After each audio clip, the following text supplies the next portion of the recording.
on mo ganduɗa ko Kodda Haydara naaɓe woni Sidi Mamadou Sharif jeeya ko cuuɗi meɗen to wite Cilol hadi woni noon ko moƴƴi serata e ñembede waɗi saha enen ne jiɗɗen addude hen ballal men gadimi yimde e leele ko yimre wiitende Bintu Ziyara nde wonnon ko ɗemgal gongal mi heewani nde titorade kono wonto mbiyata mi toon aratanil wajdu hubban ba'da yaratanil wajdu yawman ba'da yawmin li tafkiril ahibbati kulla hini boɗo wiye toon mala qalbi ghumumun summa wajdun li tabi'idil mudani anil mudini wa ibrahimu nadimu hali shawqi lada yaroyaɓe yunsabu min madini bandiraɓe wona toon paaɗen e gartuɗen ko ɓillo caggal dawal almudo goto fotte men ɗon o wi an a boni nde wonnoon a fuɗɗinoma jogade fayida e almudagal a woppi a fate pular jinmi holludemo noon pular bonnata wonnat nde wonnoon bonni e wonni ina nandi e konngol kono wonande windiyankoɓe alkure ɗe jiita min mbaali ko ɓillo ha jengi hoodere wotere ummi funnangue sirti fay hirnangue ciftorimi noon goram ngol ko ɓoggol de ko ɗo fiyano e ko ɓillo ete Cilol nana yeeso men hedde jolɗe 9 walla kilo 9 woni hen paamirto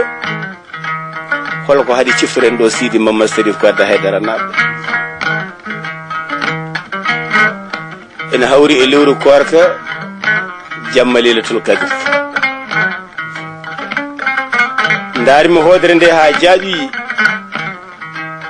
nde ñippi koccumi kuɗol pawme ɗerewol mbimi najmul widadati wal fatanati nawwarat fi leylati dhikra kada shinul jalat nanmi gorko goto ne wiya umme jare yonti mbimomi yaman yunadi li suhuri fa kun lana alamu sururi wa sa'adati waqtina tun izu man fi rahatin li nawmihi ta'abu siyami wal hararati yawmi bandiraɓe jafro wona toon paɗen ha koode ñaara ndogu foye kammu mi ngofjo seede heddo koy nan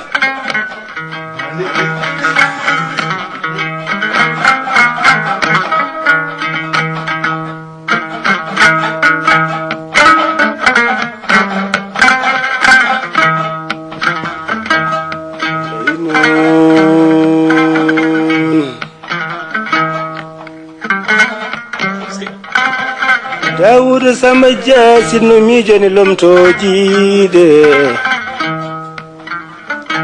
mi jooɗotama ko miɗo woya yewende sabu jamma fo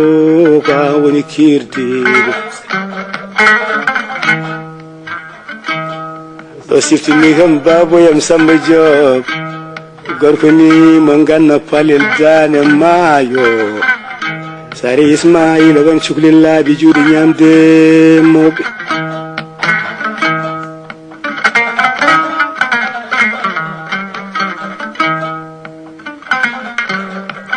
Allah no wawi pucci bondi borode kabrami Leyla e jammagu ɗi mbiyami ɗi nawi hucca famɗo rumto mawna newiɗo terɗe mo ɓandu mum gafgaftani yende de mi ñaldar ngabbago hayɓe ferlam salima mi ñallar garme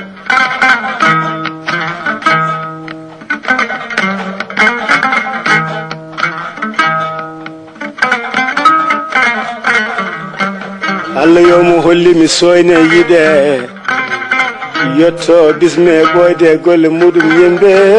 faari mara saare mo majjani pini dumale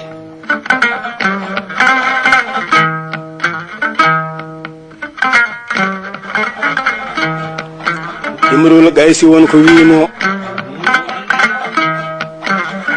وي أفادم محلا بعد هذا التدلل وإن كنت قد أزمات سرمي فأجملي أفادم محلا بعد هذا التدلل وإن كنت قد أزمات سرمي فأجملي